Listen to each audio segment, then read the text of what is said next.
The Su-35, the super flanker that challenged the sky. There was a time when the world believed that air superiority belonged to only a handful of nations. A time when the Cold War had ended, and many believed the age of great fighter rivalries was over. But deep inside Russia's aerospace industry, a new predator was taking shape. A fighter aircraft designed not merely to replace its predecessors, but to dominate the skies of the 21st century. That aircraft was the Su-35 super flanker. For many aviation enthusiasts, the Su-35 is one of the most beautiful fighter jets ever built.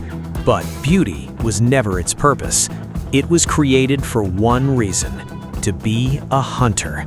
A hunter capable of engaging advanced Western fighters, a hunter designed to survive modern air combat, and a hunter built to project Russian air power far beyond its borders. At first glance, the Su-35 looks similar to the legendary Su-27 flanker. The same powerful silhouette, the same twin-engine layout, the same unmistakable presence. But beneath the surface, it is an entirely different beast, a new generation hidden inside a familiar shape. Its engines provide extraordinary thrust, its radar can track multiple targets simultaneously, its weapons allow it to engage enemies at long distances, and its maneuverability has become the subject of countless airshow demonstrations around the world. The Su-35 can perform maneuvers that seem to defy logic: sharp turns, extreme angles, controlled movements that make spectators question what they are seeing. Yet air combat is not won by airshow performance alone, and that leads to a much bigger question. How powerful is the Su-35 in real combat? Can it truly challenge modern Western fighters? Can it stand against aircraft such as the F-15, F-16, Eurofighter, or even the F-35? And why has it become one of the most discussed Russian fighters of the modern era? This is the story of the Su-35 superflanker, the evolution of a legend, the pride of Russia's fighter fleet, and one of the most formidable aerial predators of the modern age. Welcome aboard. This is Eagle War Machine.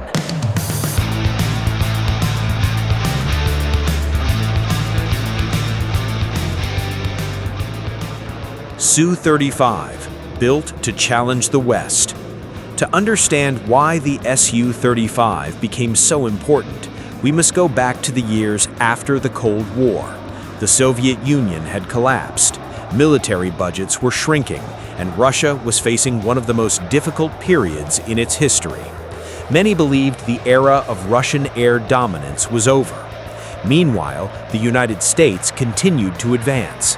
The F-15 Eagle remained one of the most successful air superiority fighters ever built. The F-16 Fighting Falcon continued spreading across the world, and new technologies were beginning to reshape air combat.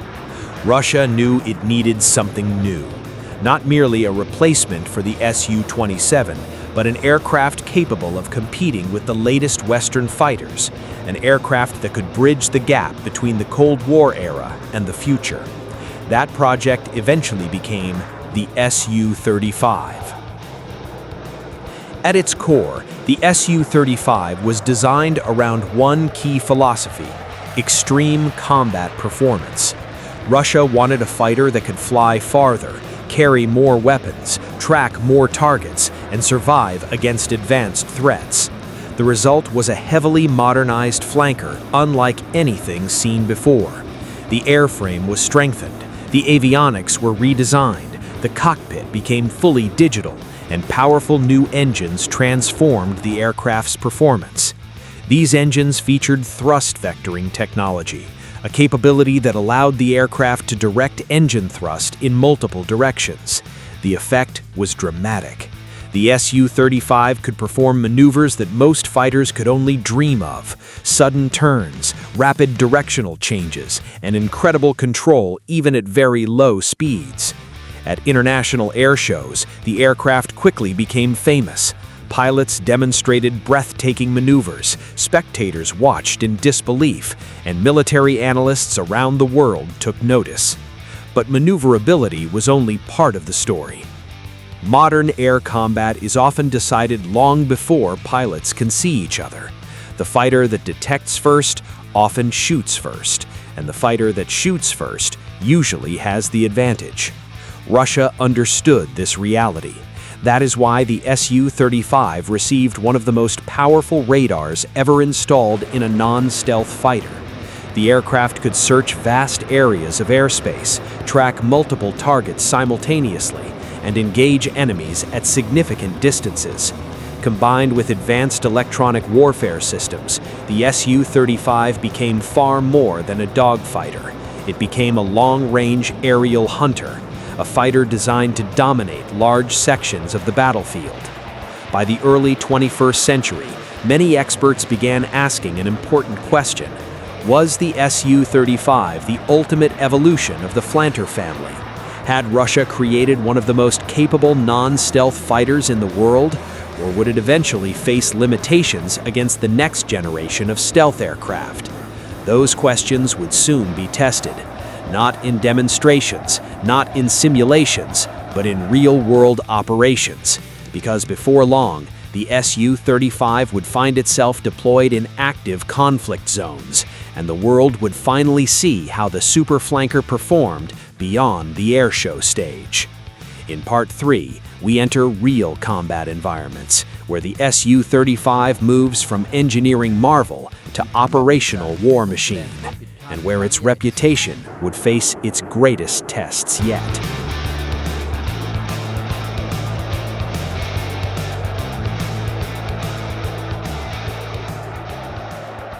Su-35 in combat, from air shows to real battlefields. For years, the Su-35 impressed audiences around the world. Its breathtaking maneuvers, its powerful engines, its intimidating appearance. All of it helped build the image of a fighter that seemed almost unstoppable. But military aviation has a simple rule. Reputation is earned in combat, not at air shows, not in brochures, not in promotional videos, only on the battlefield. And eventually, the Su-35 would face that test. One of the most important chapters in the aircraft's history began in Syria.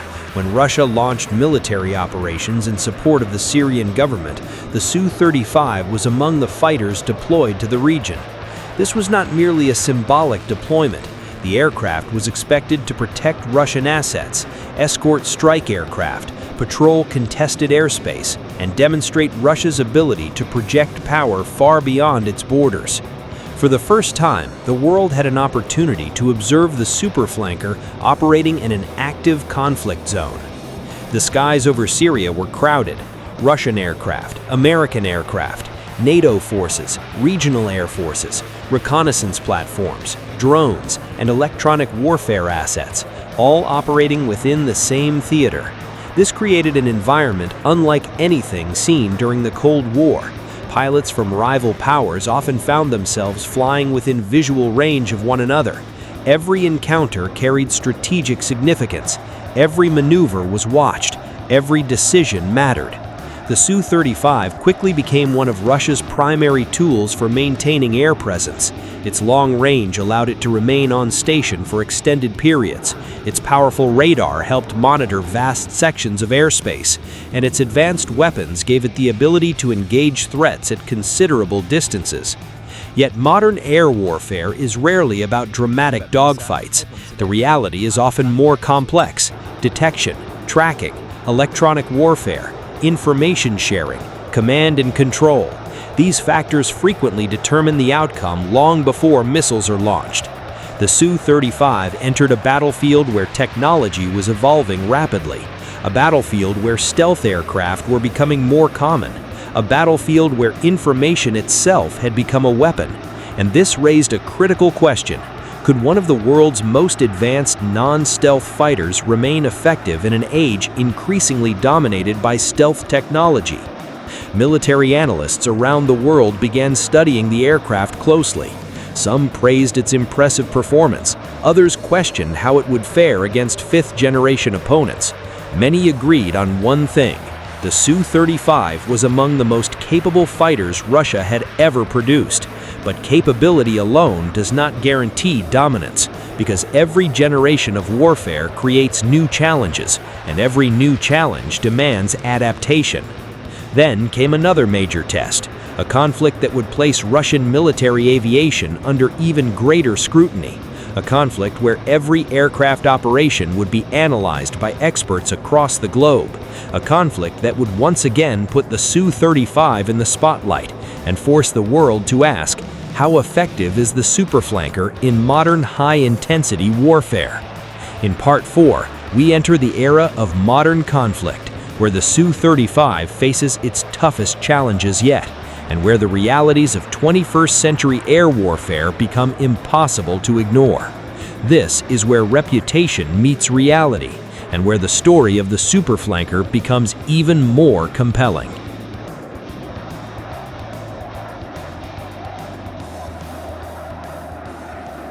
Su-35 and the new reality of modern air warfare. For decades, fighter aircraft were often judged by a simple question: which aircraft could outfly the other? Which pilot could maneuver better? Which fighter could win a dogfight? But the 21st century changed everything. Modern warfare is no longer decided by speed alone, nor by maneuverability alone. The battlefield has evolved, and so has the nature of air combat. As global tensions increased, the Su-35 found itself operating in one of the most heavily scrutinized military environments in the world. Every mission, every deployment, every encounter was analyzed by governments, intelligence agencies, and military experts. Because the Su-35 was no longer just another fighter aircraft, it had become a symbol of Russia's ability to challenge Western air power. In modern conflict zones, aircraft rarely operate alone. They fight as part of an enormous network: satellites, ground radar, electronic warfare systems, reconnaissance aircraft, command centers, and increasingly, unmanned systems. Success depends on how well these systems work together. The Su-35 was designed to operate within this environment. Its powerful sensors, its advanced electronic warfare suite, its long-range missile capability, all gave it significant advantages. But modern battlefields also introduced new dangers: stealth aircraft, long-range surface-to-air missiles, network-centric warfare, and real-time battlefield intelligence. These developments changed the rules of the game. One lesson became increasingly clear: even the most advanced fighter can become vulnerable, not because it lacks power, not because it lacks speed, but because warfare itself has changed. A pilot may never see the enemy. A missile may arrive from beyond visual range. A target may be detected by a network hundreds of kilometers away. The battlefield is becoming more connected and more lethal. For military planners around the world, the Su-35 became a valuable case study, a glimpse into how fourth-generation and 4++ generation fighters perform in an era increasingly shaped by fifth-generation technology. And despite the challenges, the aircraft continued to demonstrate why it remained respected. Its range, its payload, its versatility, and its impressive combat capabilities ensured that it remained one of Russia's most important aerial assets. Dramatic pause. Yet a larger question was beginning to emerge. If the Su-35 represents the peak of the flanker family, what comes next? If stealth technology is becoming the future, how will Russia respond? If NATO fields aircraft like the F-22 Raptor and F-35 Lightning II, what aircraft will stand against them?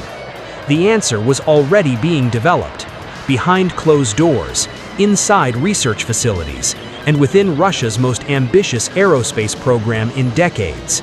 A new aircraft, a new philosophy, a new generation. The Su-35 had proven that the flanker legacy was far from over, but it was also becoming clear that the future would require something more, something designed from the beginning for the age of stealth, something built to survive the battlefields of tomorrow. And that aircraft, would become one of the most talked about fighters of the modern era. In Part 5, we conclude the story of the Su-35. Was it truly the king of the flanker family?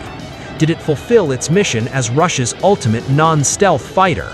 And how did it pave the way for the next generation, the aircraft known as the Su-37 Felon? The answers await.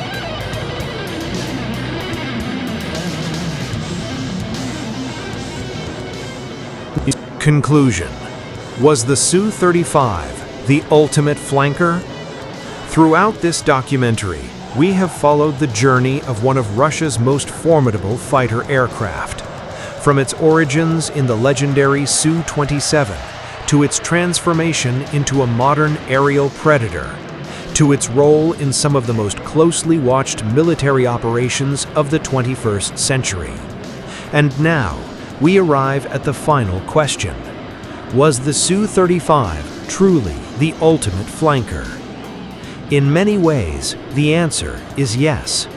The Su-35 represents the culmination of decades of Soviet and Russian fighter development. It inherited the strengths of the Su-27, its range, its power, its agility, its intimidating presence, and then expanded upon them with more advanced avionics, more capable sensors, more powerful engines, and a level of maneuverability that remains impressive even today. For many experts, the Su-35 stands as one of the finest non-stealth fighters ever built, a machine designed to dominate the skies through performance rather than invisibility, a fighter built around raw capability, and a fighter that proved Russia could still produce world-class combat aircraft. But history rarely stands still. Every generation creates new challenges. Every breakthrough inspires a new response. And while the Su-35 reached the peak of the flanker evolution, the battlefield itself was evolving. Stealth technology was becoming more important. Sensor fusion was changing how pilots fought. Information networks were becoming as valuable as missiles. And future conflicts would demand capabilities that even the most advanced fourth-generation fighters could struggle to provide. The Su-35 was powerful, but it was also a reminder that the next era of air combat had already begun. Yet that does not diminish its achievement. Far from it, because the Su-35 accomplished exactly what it was designed to do. It extended the life of the flanker family, it strengthened Russia's air combat capabilities, and it became a bridge between two eras of air aviation, between the Cold War legacy of the Su-27 and the stealth-driven future that was rapidly approaching. For that reason alone, the Su-35 has secured its place in aviation history, not merely as a fighter aircraft, but as the final and most refined expression of a legendary design philosophy. However, Russia's aerospace engineers were already looking beyond the superflanker. They knew the future would require something different, something designed from the ground up for the next generation of warfare. A fighter with reduced radar visibility, advanced sensor integration, modern battlefield networking, and the ability to compete against the world's most advanced stealth aircraft. That aircraft would become Russia's most ambitious fighter project since the end of the Cold War, the Su-37 Felon, an aircraft surrounded by controversy, admiration, debate, and enormous expectations. Some believe it is Russia's answer to the F-22 Raptor. Others argue it represents an entirely different philosophy of air combat. But one thing is certain: the world is watching, and the story is only beginning. Can the Su-57 truly compete with the world's leading stealth fighters?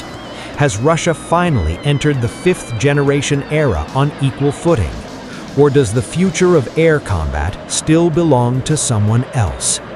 In our next episode, Eagle War Machine will take you deep inside the story of the Su-57 Felon, the stealth fighter designed to carry Russia's air power into the future, the aircraft that may define the next generation of aerial warfare, and perhaps the most controversial fighter jet of the modern era. Until next time, keep your eyes on the skies, and welcome to Eagle War Machine. Viewer discussion question: is the Su-35 the greatest non-stealth fighter ever built? Could the Su-35 still compete effectively against modern Western fighters? And do you believe the Su-57 will become a true rival to the F-22 and F-35? Share your thoughts in the comments below.